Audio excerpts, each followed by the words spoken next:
디스크가 심하지 않은데 엄청 아프신 분들 있잖아요. 오면 내가 이야기하거든요. 2번, 3번만 해도 굉장히 많이 좋아져. 근데 하여튼 수시로 많이 하시는 게 좋고, 자기 전에 한번 꼭 하세요 라고 이야기하는데, 왜 그러냐면, 안녕하세요. 척보면 척추를 하는 척척박사 닥터 해리슨입니다. 많은 환자들이 이걸로 해결이 되고, 특히 급성기 때 이 운동으로 좋아지는 경우가 많기 때문에 큰 수술로 가거나 아니면 뭐 신경이 마비되거나 그런 큰 문제들을 피할 수 있는 첫 번째 응급치료라고 보시면 돼요. 첫 번째로 소개할 운동은 허리 쿠션 운동입니다. 허리 쿠션 운동은 아주 간단해요. 여기가 꼬리뼈잖아요. 여기가 머리 쪽이고, 그럼 여기 밑에다가 쿠션 놓고 반드시 누워 있으면 돼요. 근데 잘 알아야 될 것은 이거 하고 나서 훨씬 더 아픈 분들도 많고 아니면 효과가 없는 경우들이 많은데, 이걸 제대로 인식을 해야지 치료가 될 수 있기 때문에, 우리가 디스크라고 알려져 있는 앞관절이 있는데 이 뒤에 후관절, 뒷관절이 있어요. 척추의 문제는 되게 이게 이렇게 빠지면서 이게 틀어져서 잘 안 들어가거나 이게 맺히면서 생기는 문제예요. 이것 때문에 디스크도 생기고 협착증도 생기고. 그래서 이걸 다시 제자리로 돌릴 수 있는 게 제일 좋은 운동이에요. 그게 쿠션인 거죠. 이렇게. 근데 문제는 이게 다시 들어갈 때 엄청 아파요. 그리고 낮게 하면 안 들어가죠. 여기 막혀 있으니까. 그래서 이렇게 반드시 하고 이 엉덩이 뼈하고 등이 땅에 닿고 쿠션을 최대한 높게 하라. 그래야지 이렇게 되니까. 그리고 특히 급성기 디스크 환자들은 이게 10분 정도 하면 들어가는 시간이 엄청 아파요. 그래서 그것 때문에 자기가 잘못된 줄 알고 빼는 경우가 많아요. 그거 아니에요. 이게 들어가는 시간이고, 이게 들어가면 그때부터 좋아지거든요. 그러면 통증이 확 가라앉아요. 근데 이게 빠져 있잖아요. 여기가 인대가 있는데 인대도 같이 늘어나요. 그러면 자주 빠질 수밖에 없어요. 이게 들어가서 활동을 할 거기 때문에 다시 빠지겠잖아요. 그게 다시 계속 맞추고 그게 굳을 때까지. 이 쿠션하고 나서 통증이 없어졌으니까 지금부터 활동하면 다시 생겨요. 그래서 통증이 없더라도 최소한 뭐 한 달, 2달 꾸준히 하시라 그렇게 말씀드리고, 특히 오랫동안 아팠던 환자분들은 그냥 1년 쭉 하세요 라고 말씀드려요. 그러면 그걸로 교정이 되신 분들이 굉장히 많아요. 그러면 이 운동을 하루에 몇 번 정도 몇 분씩 해야 1년 해야 돼요? 한 번 할 때는 30분. 그 뭐 30분이라는 시간이 뭐냐면, 빠진 관절이 들어가는 시간이 10에서 15분이고 그게 안정화되는 게 30분이에요. 그래서 30분을 꼭 해야 되는 거고, 아파도 꼭 30분, 최소한 20분 이상을 해야 되는 거예요. 그리고 특히 급성기 환자는 많이 하면 할수록 좋아요. 디스크가 심하지 않은데 엄청 아프신 분들 있잖아요. 오면 내가 이야기하거든요. 집에 가서 100번 하세요? 그럼 100번 못 하죠, 당연히. 근데 2번, 3번만 해도 굉장히 많이 좋아져. 근데 하여튼 수시로 많이 하시는 게 좋고, 내가 이제 환자분들한테 권유드리는 것 중에 하나가 자기 전에 한번 꼭 하세요 라고 이야기하는데, 왜 그러냐면 대부분 잘 때는 이게 다시 펴지게 되죠.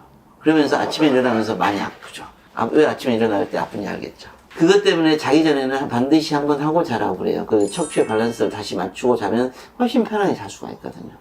두 번째는 요추 전만 운동인데요. 허리 C자 커브를 만드는 거. 자기 자세가 잘 보시면 허리가 잘못되어 있는데도 그걸 본인이 모르고 안 좋은 자세로 있는 경우가 많기 때문에 반드시 옆에 거울을 보고 허리가 C자형이 됐는지, 그리고 그걸 유지하기 위해서 엉덩이를 살짝 힘을 주고 뒤로 빼서 전신이 반드시 되어 있는 자세를 유지를 하는 게 좋겠습니다. 그럼 이거 거울 봤을 때 뭐 뒤랑 어깨랑 골반이랑 발 뒤꿈치가 이렇게 일직선이 되는. 그렇죠. 척추의 축은 귀 라인을 이야기하거든요. 귀 라인하고 섰을 때 엉덩이 옆에 정도, 중간 정도, 그 라인하고 맞게 맞춰놔야 돼요. 그럼 그거를 거울로 계속 확인을 해야 되는 거죠? 그렇죠. 그러면서 허리가 C자가 됐는지, 그러니까 밑에 허리를 살짝 뒤로 뺀다는 느낌으로 해야 되는 거죠.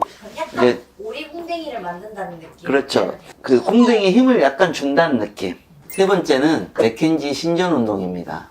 이 운동은 허리를 요추 전만 상태로 신전시켜서 뒤로 밀려나온 수액을 중력과 함께 앞으로 밀어줌으로써 신경 압박으로 인한 통증을 완화시킬 수가 있습니다. 이 운동에 대해서는 영상으로 좀 더 자세히 설명드리겠습니다.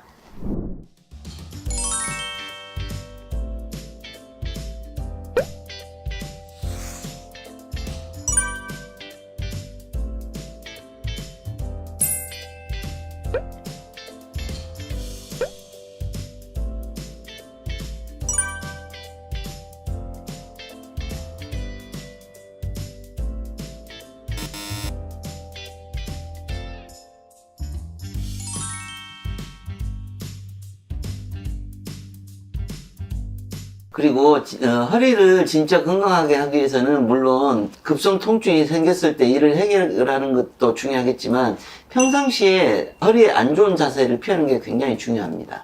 쪼그려 앉거나 구부정한 자세로 의자에 앉거나 아니면 장시간 의자에 오래 앉아있는 자세들은 척추에 안 좋은 자세입니다. 그래서 장시간 의자에 앉아야 되는 상황이라면 항상 허리를 반드시 하시고, 만약에 허리가 반듯하더라도 반드시 50분에 10분 일어나서 허리를 펴주는 운동들을 꼭 하시는 게 좋겠습니다. 오늘은 척추가 좋아지는 운동법에 대해서 알아보았습니다. 정리하자면 척추 질환은 척추의 축이 깨지면서 생기는 문제이기 때문에 척추의 자세를 항상 바르게 유지하는 게 굉장히 중요하겠습니다. 척추의 축이 어느 정도 안정화가 된 이후에는 주변 근육과 구조물들을 강화할 수 있는 적극적인 운동이 도움이 되겠습니다. 하지만 척추에 무리가 가는 동작들은 최소화해야 하며 규칙적인 운동을 통해서 척추가 약해지는 것을 피해야 합니다. 이상 척보면 척추를 아는 척척박사 닥터 해리슨 김현성이었습니다.